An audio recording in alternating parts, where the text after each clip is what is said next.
الحمد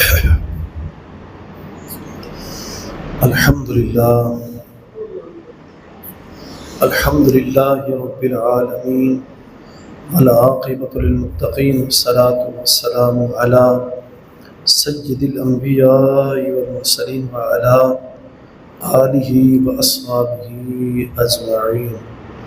أما بعد فأعوذ بالله من الشيطان الرجيم. بسم الله الرحمن الرحيم. إنه لا يحب المستكبرين. في مقام آخر قال النبي صلى الله عليه وسلم لا يؤمن أحدكم حتى أكون أحب إليه من والده وولده والناس أجمعين.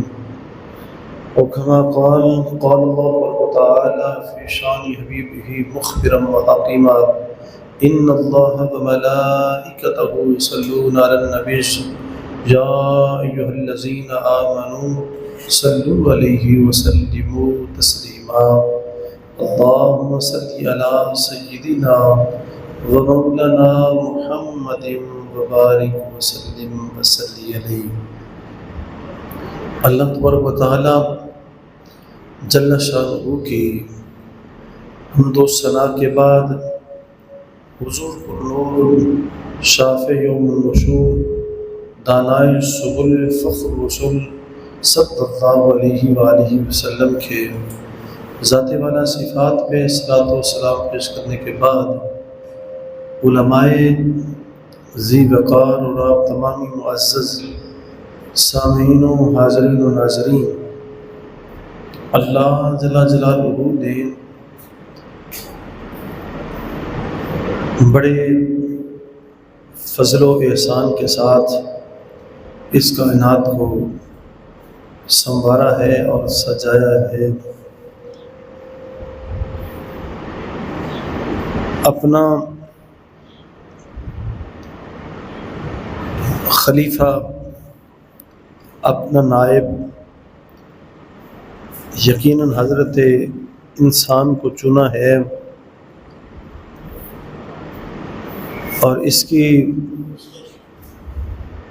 ہدایت کے لیے بڑا سارا سامان بھی عطا فرمایا اور اس کی حفاظت کے لیے ہر بلا وبا سے بچنے کے لیے اسے بڑی ساری تعلیموں تاکید کے ساتھ بھی اسے منور فرمایا ہے. اس کے سامنے اچھائی بھلائی کے دو راستے واضح کر دیے اور ساتھ اسے اختیار بھی دیا. اچھائی کے راستے کی طرف بتا کے اس کا اختتام پہ انعام کا بھی بتایا اور برائی کے راستے کے بارے میں بتا کے اس کے انجام یعنی جہنم بھی واضح کر دیا. دونوں راستے میرے اور آپ سب کے سامنے ہے. اچھائی کے راستے کی طرف آئیں گے، چلیں گے تو یقیناً اللہ اور اس کے رسول عربی صلی اللہ علیہ وآلہ وسلم ہم پہ راضی ہوں گے، خوش ہوں گے اور ہمارا انشاءاللہ اختتام اور انعام بہت بڑا عمدہ اور نفیس ہوگا. اور اگر برائی بدی کے راستے کی طرف چلے گئے تو اس کا انجام اور اس کے بدلے بھی ہمیں واضح سختیوں کی صورت میں، عذاب کی صورت میں ہمیں وہ بھی بتا دیے. دونوں راستوں کی طرف آگاہی دی، اچھائی کی طرف بھی برائی کی طرف بھی واضح اور کھلے کھلے بابوں کو بیان کیا کہ اچھائی کے راستے کی طرف آؤ گے تو اچھائی کے راستے کے اوپر کیا کیا کرنا ہے، اسے کھول کھول کے بیان کیا کہ نیکی کا راستہ کیا ہے اور نیکی کیا کیا ہے، بڑی تفصیل کے ساتھ نیکی کے، اچھائی کے، بھلائی کے راستے کی طرف جو ہمیں آگاہی دی ہے اس پہ کیا کیا ہوتا ہے، کیا کیا کرنا چاہیے، کس کس چیز سے اللہ جل جلالہ راضی ہوتے ہیں اور کس کس چیز کے انعامات اپنے رسول کریم صلی اللہ علیہ وسلم کے ذریعے سے ہمیں عنایت فرمائے ہیں، ان کی بھی ایک الگ سے اچھائی کے راستے کی طرف کھول کھول کے بیان اور واضح وہ بھی ہمارے سامنے بچھا دیا اور بتا دیا، اور کوئی کسی قسم کی کسر چھوڑی نہیں ہے، کوئی ابہام، کوئی سکم، کوئی کمی، کوئی کمزوری نہیں رکھی کہ اچھائی کا راستہ کیا ہوتا ہے۔ جب اچھائی کا راستہ بتایا تو اس کے اوپر مکمل پورا پتہ بتا دیا کہ اچھائی کسے کہتے ہیں، یہ کرو، یہ کرو، یہ کرو، یہ کرو، یہ کرو، پوری اچھائی کے باب کو بیان کر دیا، سیدھے راستے کی طرف پوری کی پوری طرح ہدایت اور خبردار فرما دیا۔ اور پھر کیا کیا اس کے اوپر کوئی تکلیفیں، کوئی مصیبتیں، کوئی آزمائشیں آ سکتی ہیں، وہ بھی کھول کھول کے بیان کیا، اور پھر بندہ اچھائی کے راستے کے اوپر چلتا رہے اور اس کے اختتام پہ کیا ہونا ہے۔ ایک بندہ پوری زندگی اچھائی کرتا اس کا خاتمہ بالخیر ہوتا ہے، خاتمہ بالایمان ہوتا ہے،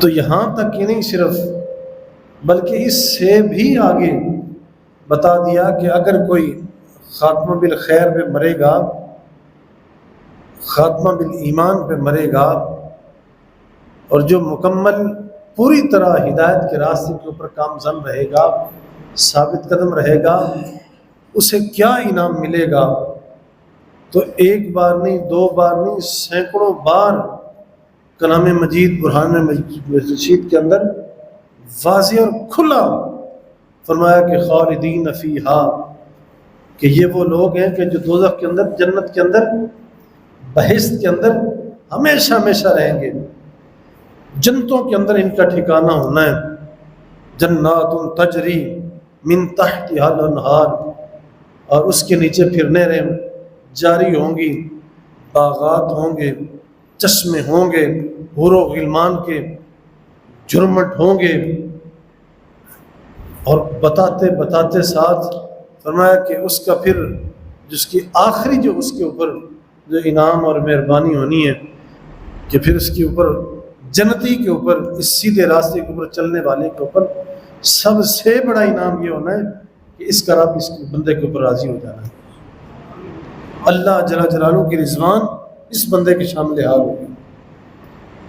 ادھر یہ بھی بتا دیا اور ادھر بدی کے راستے کی مذمت کرتے ہوئے اور اپنے بندوں کو روکتے ٹوکتے ہوئے، سمجھاتے ہوئے، سکھاتے ہوئے اس راستے کو بھی کھول کھول کے بیان کر دیا کہ برائی کیا کیا ہے، برا رستہ کیا ہے، اس کے اوپر چور کتنے، ڈاکو کتنے، رازن کتنے، کیا ہونا ہے، برائی کسے کہتے ہیں، کیا کیا چیز برائی ہے، یہ بھی برا ہے، یہ بھی برا ہے، یہ بھی برا ہے، ایک تفصیل کے ساتھ۔ آج دنیا کے کونے کونے تک بحمد اللہ اسلام کا پیغام پہنچ چکا ہے، اسلام کا پیغام پہنچ چکا ہے۔ اب اس وقت ہر ایک کو پتہ ہے اچھائی کیا، برائی کیا ہے، نیکی کا بھی بدی کا بھی راستہ کھول کھول کے سامنے بیان فرما دیا۔ اب یہ ہماری مرضی ہے، دونوں راستوں میں سے جس راستے کا مرضی ہم چن لیں، دونوں راستوں میں جس راستے کا مرضی انتخاب کر لیں، یہ اب ہماری مرضی ہے۔ اللہ کے پیارے رسول صلی اللہ علیہ وسلم نے خدائے رب لم یزل کا وہ پیغام حق کلام مجید برہان رشید کی صورت میں سرکار نے اپنی زبان حال سے آپ نے کھول کھول کے دونوں راستوں کے بارے میں مکمل پتہ دے دیا، اچھائی کا بھی برائی کا بھی۔ برائی کے ان راستوں میں سے جو ایک اہم نقطہ، بڑا اہم پوائنٹ اور بڑا ایک بھیانک منظر ہمارے آج کی اس موضوع کی مناسبت سے، جس کا نام تکبر ہے۔ کبر، تکبر، غرور، گھمنڈ، اپنے آپ کو دوسروں سے افضل اور بہتر جاننا، جو کچھ نہ ہونا اس چیز کو ظاہر کرنا، یہ بھی ایک برائی ہے، اور ایک ایسی برائی ہے کہ جو بندوں کو یوں پھسلاتی ہے اور بندے اس کے ذریعے یوں لڑکتے ہیں اور گرتے ہیں کہ پھر بندے سنبھلنے کی طرف نہیں آتے۔ یہ بھی ایک برائیوں میں سے ایک ایسی برائی ہے، اور برے راستے کے اوپر چلنے کا یہ بھی ایک انجام ہے جس کا نام تکبر ہے۔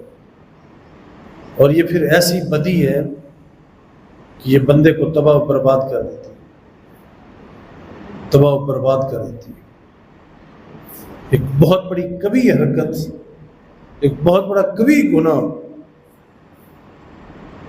اور اتنی بڑی لغزش ہے کہ جو بندے کو ایک نہ ایک دن اٹھا کے اپنے خدائے رب لم یزل کے سامنے کھڑا کر دیتی ہے۔ اب آپ اس کا خود اندازہ کر لیں کہ جو اتنی بڑی برائی ہو کہ جو بندے کو اکساتے ہوئے، بندے کو ابھارتے ہوئے اس سٹیج پہ لے کے آ جائے کہ بندہ ہو کے اپنے مولا کے سامنے کھڑا ہو جائے، اپنے مولا کے سامنے بدنیتی سے بندہ کھڑا ہو جائے، آپ خود اندازہ لگا لیں کہ وہ گناہ کتنا بڑا گناہ ہوگا۔ کبر، تکبر، نبی پاک صاحب اللہ علیہ وسلم نے ارشاد فرمایا کہ تکبر تمہارے رب ذوالجلال کی چادر ہے، اور جو بندہ اس کی چادر کو کھینچنے کی کوشش کرتا ہے اللہ جل جلالہ اس بندے کی گردن کو توڑ دیتا ہے۔ یہ اتنا بھیانک گناہ ہے، جو بہت بڑا گناہ ہے، جو بہت بڑا کبیرہ گناہ ہے۔ نبی کریم رؤوف رحیم صلی اللہ علیہ وسلم نے بڑا واضح اور کھول کے حضور نے اس کو بیان کیا ہے اور اس کی مذمت فرمائی ہے۔ بڑی ساری متعدد احادیث ہیں جن کے اندر اس کو ذکر کیا ہے، اس کو واضح کیا ہے، تاکہ کسی بندے کو شک نہ رہے، تاکہ کوئی مرد عورت جو ہے وہ اس گناہ کی طرف جرت نہ کرے، اس گناہ کو اختیار کر لے۔ لہٰذا میرے دوستو، عزیزوں، صاحبوں، بھائیوں، آج کے اس خطبہ کی مناسبت سے میں آپ کو یہ عرض کرنے لگا ہوں کہ اس گناہ کو تسلی سے اور غور و فکر سے اسے سنو،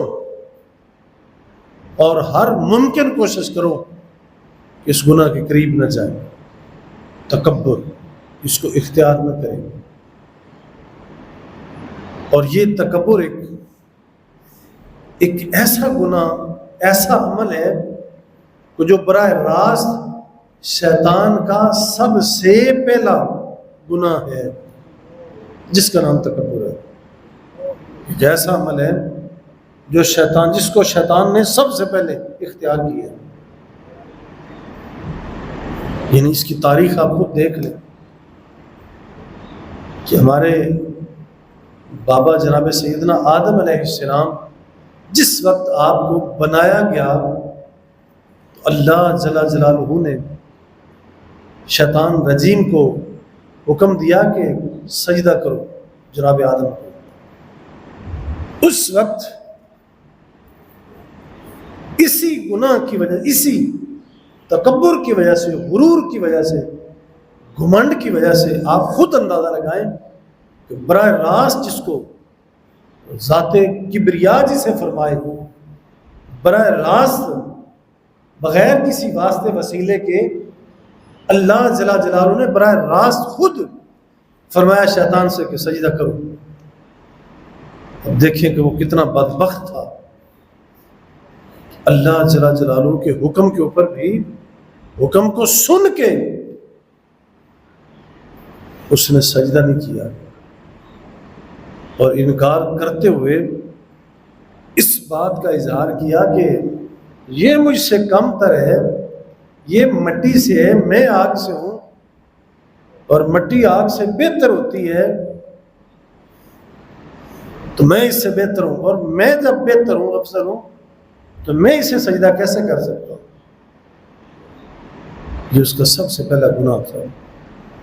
اور اسی گناہ، اسی ایک گناہ کی وجہ سے، فقط صرف ایک گناہ، اس گناہ کے بل بوتے کے اوپر پھر اسے وہ سزا ملی ہے، بارگاہ عزت سے اسے وہ سزا دی گئی ہے کہ دوبارہ اب تک اور قیامت تک شیطان دوبارہ آ نہیں سکا اور نہ آ سکے گا. آپ اندازہ خود لگا رہے ہیں. بارگاہ عزت سے تو یوں دھتکارا گیا ہے، یوں جھڑکا گیا ہے، یوں راندہ درگاہ کیا گیا ہے کہ دوبارہ شیطان واپس نہیں آیا. اور ہمیشہ ہمیشہ کے لیے پھر رحمان کا بھی اور رحمان کے بندوں کا بھی ہمیشہ ہمیشہ کے لیے دشمن بن گیا. اس کے اوپر اللہ جل جلالہ کی بھی لعنت ہے، اس کے رسول کریم صلی اللہ علیہ وسلم کی بھی لعنت ہے، تمام فرشتوں کی بھی لعنت ہے، اور پوری کی پوری مخلوقات کی اس کے اوپر لعنت ہے، شیطان کے اوپر. اب آپ اندازہ لگا لیں، یہ میں جو آپ کے سامنے پیش کر رہا ہوں یہ قرآن مجید اور احادیث پاک کے مفاہیم میں آپ کے سامنے پیش کر رہا ہوں. آپ خود اندازہ کر لیں کہ جو ہمارا ازلی دشمن ہے، پہلے دن سے آج تک ہزاروں سال گزر چکے اور قیامت تک، یعنی جو ہمارا ازلی دشمن ہے، اس ازلی دشمن کی فقط ایک گناہ، تکبر. اب اندازہ لگا لیں گناہوں کی فہرست تو بڑی ساری ہے، بھیڑ تو اور بھی بڑے ہیں، گناہ تو اور بھی بڑے ہیں، لیکن سارے گناہوں میں سے، سارے بھیڑوں میں سے اس کا سب سے پہلے بھیڑ، اس کا گند، اس کا گناہ تکبر تھا، جس کی وجہ سے پھر وہ نکلا ہے. اور آپ اندازہ لگائیں، اب ہمیں غور و فکر کی ضرورت ہے. اب کوئی صاحب عقل ہو، صاحب بصیرت ہو، تو اس کے لیے صرف اتنی بات ہی کافی ہے کہ جو بندہ ذرا غور کر لے، مڑ کے دیکھ لے اور اسی حرکت کو دیکھ لے کہ شیطان ازلی دشمن بنائے اور اس وقت سے اسے نکالا گیا ہے، رحمت سے، فضل سے، اس وقت سے نکالا گیا ہے اور آج تک قیامت تک دوبارہ واپس نہیں آئے گا. تو اگر میں آپ ہم میں سے اگر کوئی ایسی حرکت کرے، بتاؤ ذرا اس کی مائیت، اس کا ساتھ، اس کی دوستی، اس کا تعلق پھر کس بندے کے ساتھ ہوگا؟ کس کے ساتھ ہوگا؟ جس لعنتی نے اتنی بڑی حرکت کی ہے اور اللہ کریم کو وہ حرکت اتنی ناپسند ہوئی ہے، اتنی ناپسند آئی ہے کہ اللہ کریم نے اس دن سے اب تک اس بندے کو یوں دفع کیا ہے کہ دوبارہ اسے واپس نہیں بلایا، اسے واپس نہیں بلایا، اسے واپس نہیں بلایا. اتنا بڑا گناہ ہے میرے عزیزوں، صاحبوں، بھائیوں، یہ بہت بڑا گناہ ہے، یہ بہت بڑا کبیر گناہ ہے. اس گناہ سے بچو، اس گناہ سے بچو. بندے کو پتہ نہیں چلتا، مختلف صورتوں میں، مختلف صورتوں کے اندر نا بندے کو پتہ نہیں چلتا کہ میں تکبر کر رہا ہوں. ذرا آپ کو میری بات سمجھ آ رہی ہے؟ ذرا بندے کو پتہ نہیں چلتا کہ میں گناہ کر رہا ہوں، یہ تکبر کے اندر میں گھرا ہوا ہوں. اکثر اوقات نہیں پتہ چلتا کہ میں گناہ کیا، میں تکبر کے اندر گھرا ہوا ہوں، لیکن بندہ تکبر کے اندر ملوث ہو جاتا ہے. کئی مرتبہ کسی نہ کسی صورت میں بندہ اس کے اندر ملوث ہو جاتا ہے، بندے کو پتہ نہیں ہوتا. اور پھر آہستہ آہستہ آہستہ آہستہ آہستہ بندہ یوں پھسلتا ہے، یوں تلکتا ہے، یوں نکلتا ہے، گرتا ہے، پھٹکتا ہے کہ پھر بندہ واپس بڑا مشکل آتا ہے. اس لیے ہمیں چوکنا اور چوکس ہونا چاہیے، اور کسی صورت بھی ہمیں اپنی ذات میں ہمیں تکبر نہیں کرنا چاہیے. یہ قرآن مجید میں یہ لفظ آیا تکبر کا، عربی زبان کا لفظ ہے کبر، تکبر. اور ویسے ہم اپنی اپنی زبان کے اندر اس کے بڑے سارے نام ہیں، وڈیائی، بڑائی، الگار، بڑا ہونا، یہ سارے اس کے ترجمے، اس کے مفہوم ہیں. تو یہ نہیں ہونی چاہیے. اور یہ سمجھیں کہ یہ صفت بڑا ہونا، اعلیٰ ہونا، افضل ہونا، عرفہ ہونا، بلند ہونا، بالا و اعلیٰ ہونا، متکبر، یہ صرف اللہ جل شانہ کی ذات ہے، یہ اس کی صفت ہے. اسی کو اسی کو سزاوار ہے، اسی کو سجتی ہے. اور میں آپ سارے، پوری دنیا، ساری کی ساری مخلوق میں سے کسی ایک کے لیے تکبر نہیں ہے. ہم تکبر کے مستحق نہیں ہیں، ہمیں تکبر نہیں سجتا. ہمیں تواضع، انکساری، عاجزی، نرمی، ملائمت، جھکاؤ، یہ ہونا چاہیے. نرمی ہو، عاجزی ہو، تواضع، یہ دونوں آپس میں ضدیں ہیں. متکبر، تکبر اور تواضع، یہ دونوں آپس میں ضدیں ہیں، تکبر، تواضع. اور یہ یاد رکھیں، تکبر اللہ جل جلالہ کی صفت ہے اور تواضع بندے کی صفت ہے. تکبر اس کے لیے سزاوار ہے، تکبر اس کو خوبصورت لگتا ہے، اسے سجتا ہے.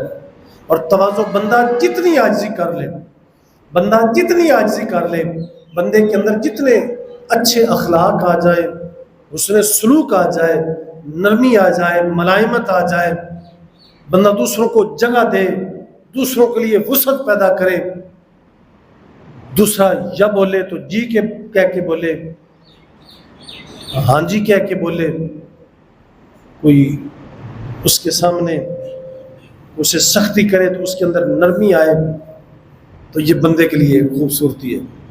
اور تواضع ایک ایسا عمل ہے کہ اللہ جل جلالہ کو تواضع بڑی پسند ہے. وہ خود متکبر ہے لیکن اسے تواضع بڑی پسند ہے. جو بندہ تواضع اختیار کرتا ہے اللہ کریم اسے اتنا نوازتا ہے.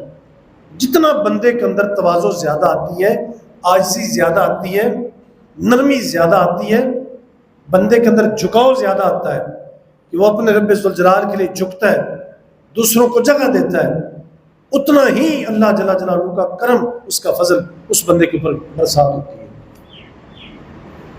تکبر اللہ کریم کی چادر ہے. اور حدیث پاک میں نبی پاک صاحب اللہ علیہ وسلم نے ارشاد فرمایا کہ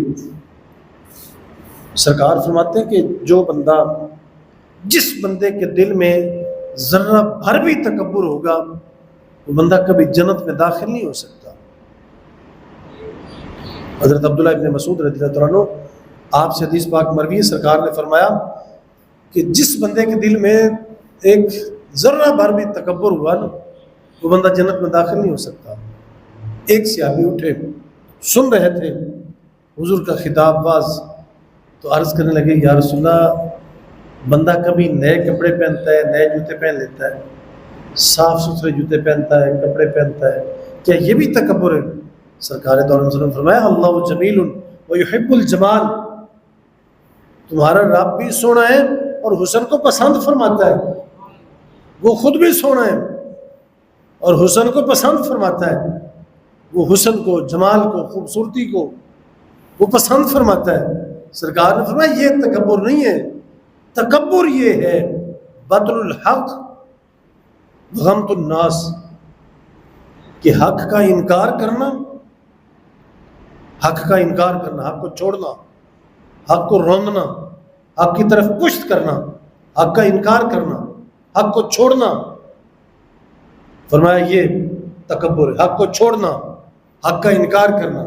اور دوسرا غمت الناس، لوگوں کو حقیر جاننا، لوگوں کو ہلکا جاننا، اپنے آپ کو بڑا، دوسروں کو نیچا جاننا.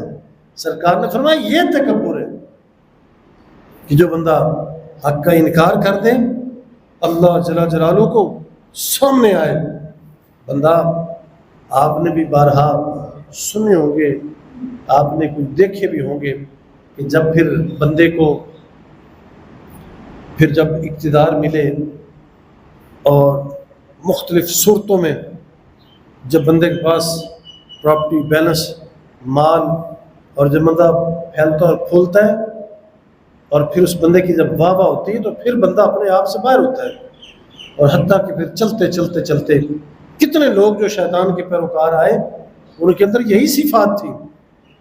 یہ کام جیسے میں پہلے عرض کر رہا تھا کہ یہ سب سے پہلے صرف شیطان کی تھی، اور پھر جو شیطان کے پیروکار ہیں انہوں نے اپنائے.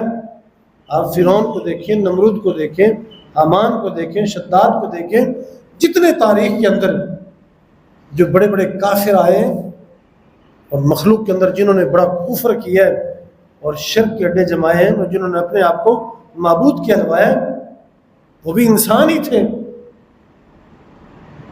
اور پھر انسان ہونے کے ناطے ساتھ یہی صفت ان کے اندر آئی تو پھر وہ اپنے آپ سے باہر ہو گئے، اپنے آپ سے باہر ہو گئے.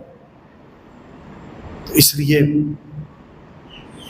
تکبر کی مذمت سرکار دو علیہ وسلم نے آپ نے بڑی شدید فرمائی ہے. اور ایک حدیث پاک میں ہے کہ سرکار فرماتے ہیں کہ جنت اور دوزخ کا آپس میں مباحثہ ہو گیا. جنت کا اور دوزخ کا آپس میں مباحثہ ہوا، بات چیت ہوئی، مقابلہ ہوا. تو دوزخ نے کہا کہ میرے اندر جو لوگ متکبرین ہوں گے اور متجبرین ہوں گے، بڑے بڑے جابر اور متکبر، وہ میرے پیٹ کے اندر آئیں گے. میرے اندر بڑے بڑے مغرور، متکبر، متجبر، وہ میرے اندر آئیں گے. بڑے بڑے ٹھوک والے، بڑے بڑے نواب، وہ میرے پاس آئیں گے. تو جب جنت نے سنا نا تو جنت نے کہا کہ مجھے اس سے کوئی پرواہ نہیں، تیرے اندر متکبر آئیں گے، متجبر آئیں گے، بڑے بڑے لعنتی شیطان آئیں گے تیرے اندر، لیکن میرے اندر بڑے متواضع، کمزور، نحیف، عاجز لیکن مومن آئیں گے، نیکوکار آئیں گے. میرے پاس کمزور آئیں گے، عاجز آئیں گے، مسکین طبیعت آئیں گے، درویش نفس آئیں گے، لیکن وہ مومن ہوں گے. وہ کمزور ہوں گے لیکن وہ عاجز ہوں گے، وہ کمزور ہوں گے، عاجز ہوں گے، ان کے اندر نرمی ہوگی، ملائمت ہوگی، میرے اندر وہ تشریف لائیں گے. تو اس لیے میرے عزیزوں، صاحبوں، بھائیوں، کسی بھی صورت ہمیں تکبر سے بچنا ہوگا، تکبر کے قریب نہیں آنا ہوگا، تکبر سے بچنا ہوگا. اور تکبر کے بھی بڑے سارے اسباب ہیں. ہمارے علماء دین نے، بزرگان دین نے جو رقم فرمائے ہیں، جو انہوں نے آگاہی دی ہے اور نصیحتیں ہمیں فرمائی ہیں، ان میں سے کچھ ایسی جو نصیحتیں ہیں، بزرگ فرماتے ہیں کہ تکبر کے آنے کے، تکبر کس وجہ سے آتا ہے، تکبر کی ریزن کیا ہے، وجہ کیا ہے، تکبر کی علت کیا ہے، تکبر کیوں آتا ہے، کس وجہ سے آتا ہے. تو بزرگ فرماتے ہیں تکبر کے کچھ اسباب ہیں.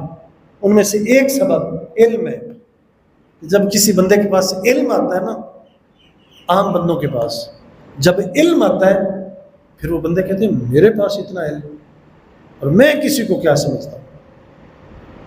تکبر کے آنے کا ایک سبب علم بھی ہے کہ جو بندے اپنے علم کے اوپر صبر نہیں کرتے، غور و فکر نہیں کرتے اور مالک کا فضل انعام نہیں سمجھتے، وہ اپنے آپ سے باہر ہوتے ہیں.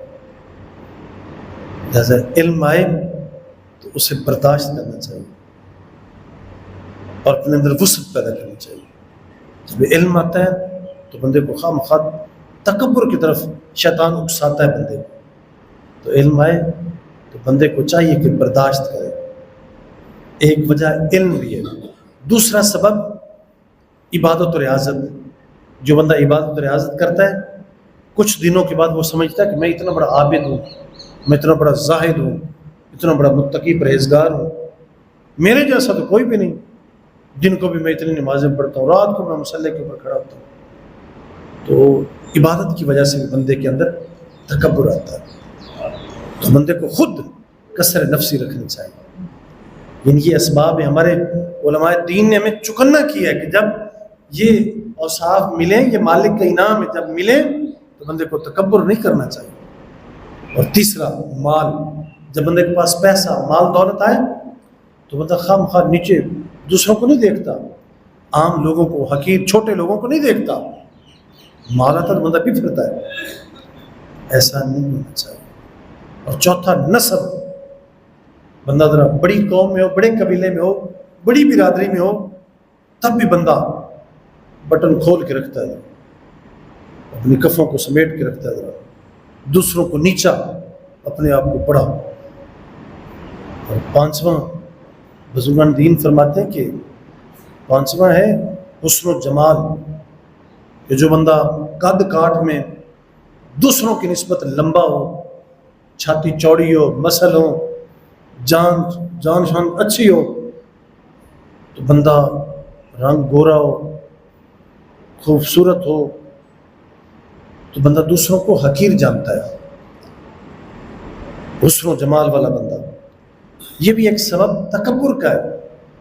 آئے تو بندے کو چاہیے بندہ نرمی پیدا کرے، اور اگر بندہ احتیاط نہیں کرے گا تو یہ حسن و جمال بندے کو لے جاتا ہے۔ حالانکہ اگر کوئی حسن و جمال میں ہے تو اسے غور و فکر کرنی چاہیے۔ آج اگر خوبصورتی ہے، آج اگر رنگ گورا ہے، آج اگر خون ہے، آج اگر بندہ حسن و جمال میں ہے تو یہ حسن و جمال بندے کا زائل بھی ہو سکتا ہے، بندہ زائل بھی ہو سکتا ہے، کسی حادثے کا شکار بھی ہو سکتا ہے۔ اور یہ حسن و جمال کتنے دن چلنا ہے، کتنے دن قائم رہنا ہے؟ کتنے بڑے حسن و جمال والے آئے اور چلے گئے۔ اور چھٹا قوت، طاقت، کہ آج بندہ ہیکل ہے، جوان ہے، اور خود آپ سوچیں ذرا، بندہ جتنا بھی تکڑا ہوتا ہے،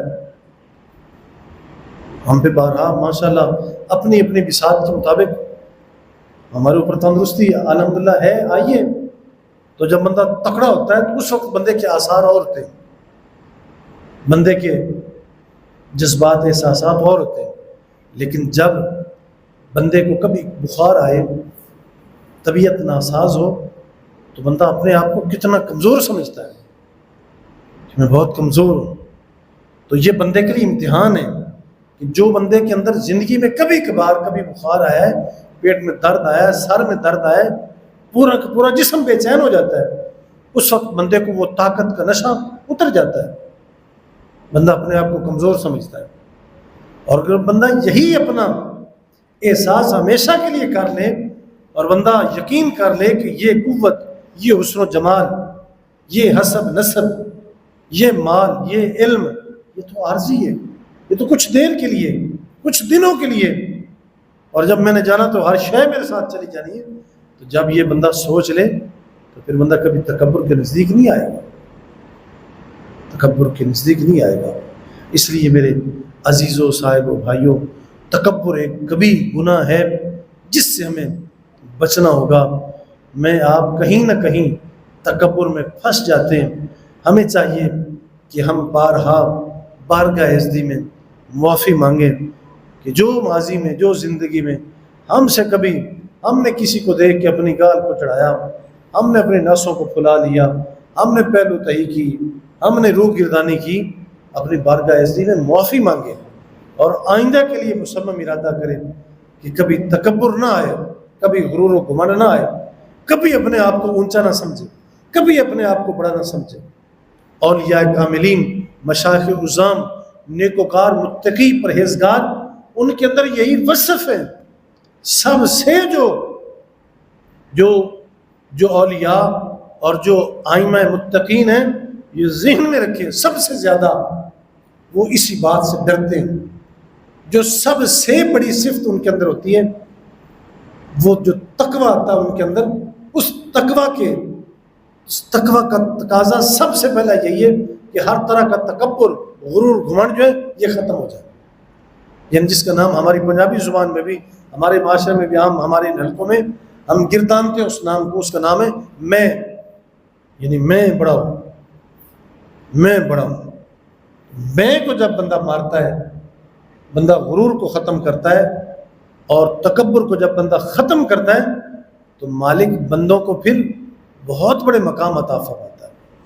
اور یاد رکھیں کہ ولایت کے اندر اولیاء کی سب سے جو پہلی سروس ہوتی ہے اور سب سے جو پہلی کوشش ہوتی ہے اور آخر تک وہ تکبر کو ختم کرتے ہیں۔ آپ درویشوں کو دیکھ لیں، اولیاء کاملین کو دیکھ لیں، ان کے اندر یہ دنیا کی بو نہیں آتی، علم پہ نہیں اتراتے، مال پہ نہیں اتراتے، برادری پہ نہیں اتراتے، حسن و جمال پہ نہیں اتراتے، قوت پہ نہیں اتراتے، وہ اس بات پہ، وہ عبادت و ریاضت پہ نہیں اتراتے، اس بات کو ختم کرتے ہیں۔ اپنے آپ کو سب سے کم سمجھتے ہیں، سب سے حقیر جانتے ہیں، اور یہی بندے کی معراج ہے۔ اور میں بارہا خطبات میں عرض کر چکا ہوں، مولا کا معنی یہ کہ وہ سردار ہے، وہ شہنشاہ ہے، وہ بادشاہ ہے، وہ مالک ہے، خالق ہے، مولا۔ ہمیں بندے، ہم بندے، اور بندے کا معنی ہے غلام، نوکر۔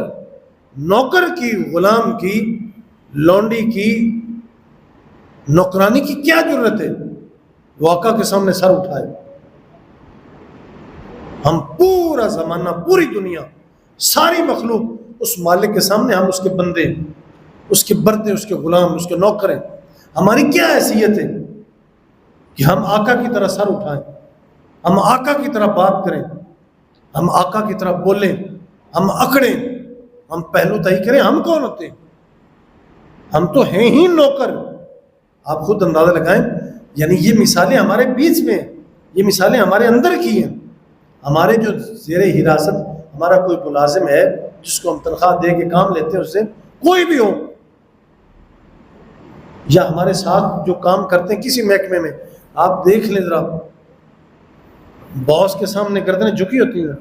جو باس، جو آقا، جو ہمارا مالک جو ہمیں کہتا ہے، مجازی مالک، ہم وہی کرتے ہیں۔ اور اگر ہم دائیں بائیں کریں فوراً نوکری سے نکال دیتا ہے، برداشت نہیں کرتا، نکال دیتے ہیں ذرا۔ لیکن کیا شان اس آقا کی، کیا شان اس مولا کی، جس کے ہم بندے ہیں، جس کے ہم بردے ہیں، جس کے ہم نوکر ہیں۔ ہم اس کے سامنے گردن اٹھائیں، یہ بات بننے والی نہیں، یہ بات بنتی نہیں، اس کے سامنے سر اٹھا کے چلے۔